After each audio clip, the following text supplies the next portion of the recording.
అదే RTV app వార్తల్ని క్షణాల్లో చదివే అవకాశం ఉంటుంది. ఒక న్యూస్ పేపర్, ఒక టెలివిజన్ ఛానల్ మీ చేతుల్లో ఎప్పుడు ఉంటాయి.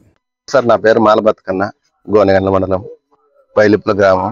మాకు వాటర్ ప్రాబ్లం వల్ల చాలా ఇబ్బందులు పడి నానా అవస్థలు పడి బండ్లు వేసుకొని ఏడ పొలములు ఉంటే ఆ పొలం దగ్గరికి పోయి నీళ్లు వాటర్ వేసుకొచ్చుకోవాలా, మాకు కాలం గడుపుకోవాలా. వీటికి 4-5 సంవత్సరాలు ఎందుకు దగ్గర దాదాపు ఒక 10 సంవత్సరాలుగా వస్తుంది. ఇంటి పక్కలే ట్యాంక్ ఉంది, ఈ రోజు ఎక్కిస్తాం రేపు ఎక్కిస్తాం అంటుందని చెప్పి దానికి ఏదో పైప్ లైన్ గా డ్రైనేజ్ సిస్టమ్ కూడా లేదు. పైప్ లైన్ వేసి కూడా మధ్యలో ఏదో ట్యాంకులు లీకులు చేసి అక్కడక్కడే పార్సల్ చేసి ఉన్న వాటర్ వేస్ట్ గా కాలువలు పట్టుకొని పాకులాడుకుంటా ఎక్కడో జరిపోతాయి. ఉన్న నీళ్లు కూడా ట్యాంక్ ఎక్కిస్తే మాకేదో వృధా కాకుండా ఏదో ఉన్న ఇంటి పక్కలన్నా కాస్త 4 బిందెలు పట్టుకొని కూడా పొదుపు చేసుకొని నిమ్మలంగా ఏదో పని చేసుకుంటాం. పొద్దు పడిస్తే పనికి వెళ్ళాలా, ఇంటికి వస్తే నీళ్ళు లేవు. మా పరిస్థితి ఇలాగుంది. ఎవరిని అడిగినా, గ్రామ సర్పంచ్ని అడిగినా కూడా ఈ రోజు వేస్తాం రేపు వేస్తాం అని ఇట్లే వృధా చేసుకుంటూ ఉన్నారు. ఇక్కడ తెరనకల్లు ఫిల్టర్ నీళ్ళు వాటర్ ఇంటికి వచ్చి ఏదో 7 రూపాయల బిందెతో 2 బిందెలు కొనుక్కోనల్లా, ఏదో తాగల్లా. ఏదైనా సమస్యలు వస్తే కూడా అడిగితే కూడా ఊర్లో గ్రామ పెద్దలు అందరూ పోయి అడుగుదాం, ఈ పొద్దు అడుగుదాం రేపు అడుగుదాం అనుకుంటే ఇట్లే కాలం వెలపుచ్చుకుంటా ఇట్లే కాలం మా అయిపోయింది. దగ్గర 8-10 సంవత్సరాల నుండి ఒక ఈ రోజు రేపు ఎల్లుండి అనుకుంటే ఇట్లా మాఫీ చేసుకుంటూ పోతుంటారు. మొన్న ఏం సార్ అని అంతా మొత్తం ఇల్లు గల్లి తిరిగి ట్యాపులు వేస్తాం, ఇల్లు కొలాయిలు వేస్తాం, ఈ రోజు డ్రైనేజ్ సిస్టమ్ చేస్తామన్నారు. డ్రైనేజ్ సిస్టమ్ కాకపోతే మీరు వచ్చినారు, మీ మీడియా వాళ్ళు చూసి మీరేమన్నా మాకు దయదలిసి పైనకి పంపించి మాకు చేసే మార్గం చేయాలంటున్నాను మనవి చేసుకొని ప్రార్థిస్తున్నాం. మేము చాలా రోజులు 15 ఏళ్ళ నుండి పైన కొంటున్నాము. వాటర్ ఫిల్టర్ వాటర్ తాగడానికి తెచ్చుకోవడానికైనా బయట ఆడబోర్లు ఉన్నాయంటే ఆడపోయే బండ్లు దొబ్బుకొని వాళ్ళ బండికి 10 గడువులు 20 గడువులు వేసుకొచ్చుకొని మేము కాలం వెళ్ళబుచ్చుకొని అంతరాలు చేసుకుంటున్నారు. కన్నా బైలిపుల గ్రామం, గోనెగండ్ల మండలము. మాకు వాటర్ ప్రాబ్లం వల్ల చాలా ఇబ్బంది పడుతున్నాము.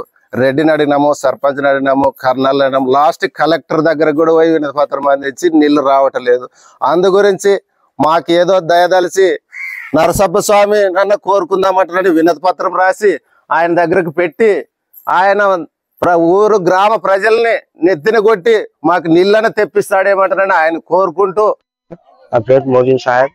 మాకు నీళ్ళ ప్రాబ్లం చాలా ఉండదు సార్. మేము తెన్నికంట నుంచి వస్తే ఒక 5-6 గడువు ఎత్తుకొని కాలక్షేపం చేస్తున్నాం. మాకు రోడ్లు సరిగ్గా లేదు, తెచ్చుకుని ఇక్కడ చాలా ఇబ్బంది. బొదట్లో దిగి నడుచుకుంటూ పోయి తెచ్చుకోవాలి సార్. నీళ్ళు అయితే చాలా ప్రాబ్లం. 5-6 ఏళ్ళు చెప్తున్నారు పోతున్నారు కానీ ఎవరు సహకరించడం లేదు, ఏం లేదు సార్. చెప్తున్నాం సార్, వచ్చి చెప్పిపోతున్నారు కానీ చెప్పేదే కానీ చేసేది అయితే లేదు సార్. ఇంటింటి కొలాయి వేపిస్తామన్నారు సార్, కానీ వేపించడం లేదు ఇంతవరకు. మేము నీళ్లు లేక చాలా ఇబ్బంది పడుతున్నాం. ఒక 5-6 ఏళ్ళ నుంచి కొంటున్నాం సార్. నీళ్లు అనేది చాలా ప్రాబ్లం అయిపోయింది. ఇంకా మేము పనులకు పోవాలా, తెచ్చుకోవాలా, అంత రోడ్డు సరిగ్గా లేదు. చిన్నపిల్లలు అంత గలీజ్ ఉండి వ్యాధులు వచ్చి నీళ్లు లేక చాలా పరిస్థితి ఉంది సార్. మంటారని అనుకుంటున్నాం కానీ చెప్పిపోతున్నారు కానీ చేయడం లేదు సార్. 5-6 ఏళ్ళ నుంచి సార్ 7 రూపాయలకి ఒక బిందె తీసుకుంటున్నాం సార్. అది ఏమిటి చాలవు సార్. ఆ నీళ్లు ఏమిటి చాలడం లేదు. రోజు 3-4 కడవలు కొనాలంటే ఎక్కడి నుంచి కొనాలి సార్? మాకు పంటలు అంతంతే ఉంటాయి, వర్షాలు సరిగ్గా లేవు. మా పరిస్థితులు భగవంతుడు లేదు సార్. ఒక బిందెకి 7 రూపాయలు సార్. రోజు 4 కడవలు అంటే కూడా రోజు 28-30 రూపాయల దగ్గర అవుతుంది సార్. 5-6 ఏళ్ళ నుంచి చేస్తున్నాం సార్. ఇదే పరిస్థితే ఉంది. వస్తున్నారు, చెప్తున్నారు, పోతున్నారు. సర్పంచ్ చెప్తే ఏదో చేపిస్తానంటాడు, వాళ్ళు ఎప్పుడు చేపిస్తారో ఏమో. మా పరిస్థితి అయితే ఇట్లనే ఉంది సార్. మాకు నీటి సమస్య చాలా ఉండదు. రస్సులు బాగాలేవు. నీటు వాటర్ ఏమి వస్తున్నా పైప్ లైన్లు వేసినారు కానీ అక్కడక్కడే సరిపోతున్నారు నీళ్లు. మాకు గేరుకు రావట్లేదు. ట్యాంక్ ఉండదు కానీ ట్యాంకులు రానట్లు మధ్యలోనే అయిపోతున్నారు నీళ్లు. నీటి సమస్య దాదాపు ఒక 10 సంవత్సరాల నుంచి ఇబ్బంది పడుతున్నాం. ఏదో ఫిల్టర్ నీళ్లు కొనుక్కుంటున్నాం, 7 రూపాయలు కడబెట్టి కొనుక్కుంటున్నాము. ఏమంటే పొద్దున్నే లేచి పనికి పోతాము, సాయంత్రం వచ్చే తలకి నీటు అనేది ఉండదు. సమస్య చాలా ఇబ్బందికరం ఉండదు సార్. మాకు దయచేసి మాకు నీళ్లు రస్సులు బాగుండాలని తెలియజేస్తున్నాం.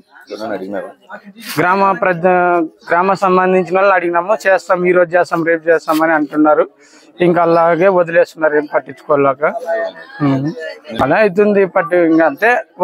సమస్య వచ్చినప్పుడల్లా అడుగుతున్నాము, సరే చూద్దామంటే మాకేమో వస్తున్నాయి, వాటర్ వస్తున్నాయి కానీ అవి మధ్యలోనే వెళ్ళిపోతుంటాయి. నీళ్ళు కాలువలకు పోయి సైడ్కి పోతుంటాయి. అవే వాటర్ కంటిన్యూ బాగా సెట్ చేస్తే పైపులు కానీ మాకు వస్తావని అనుకున్నాం నీళ్ళు అనమాట. 10 సంవత్సరాల నుంచి దాదాపు నీటి కొనుక్కుంటున్నాం. నీళ్లు 7 రూపాయలు కడవ కొనుక్కుంటున్నాము. డైలో 2-3 కడవలు కొనుక్కున్నాం. తాగడానికి వాడుకోవడానికి చాలా ఇబ్బంది ఉండదు. దాదాపు మంచి నీళ్ళు తాగడానికి లేవు, అసలు మాకు ఇబ్బంది ఉండదు. అదే సార్, మాకు తాగడానికి నీళ్ళు ఏమి లేవు. మాకు 4-5 ఏళ్ళు అసలు ఎవరు పట్టించుకుని మాదులు అడిగినా కూడా వేస్తాం లేదు సార్. ఊర్లో గ్రామాధికారులు నీళ్ళు సార్ మాకు ఫిల్టర్ నీళ్ళు వాడతాం. 7 రూపాయలకు బింది సార్, తెరనీ కరెంట్ వస్తుంది సార్. వాడుకోవడానికి కూడా లేదు సార్ నీళ్ళు. అది ఇబ్బందులు పడుతున్నాం సార్. నీళ్ళు చెప్పలేదు, ఊర్లో గ్రామస్తులకు చెప్పినాం సార్. అంటే చేస్తాం అన్నాను సార్. ఎమ్మెల్యేని అడగలేదు సార్. వాళ్ళు ఎలక్షన్ అప్పుడు అయితే చేస్తాం, ఇంటింటి కొలా చేస్తామని చెప్పినారు సార్. నీళ్లు కావాలి సార్, ఇంటింటి కొలా చేస్తాం, వేయలేదు సార్. ఇంకా మరిన్ని వీడియోస్ కోసం ఛానల్ ని సబ్స్క్రైబ్ చేయండి. లేటెస్ట్ అప్డేట్స్ కోసం వాట్సాప్ ఛానల్ ని ఫాలో చేయండి. అండ్ లింక్ డిస్క్రిప్షన్ లో ఉంది.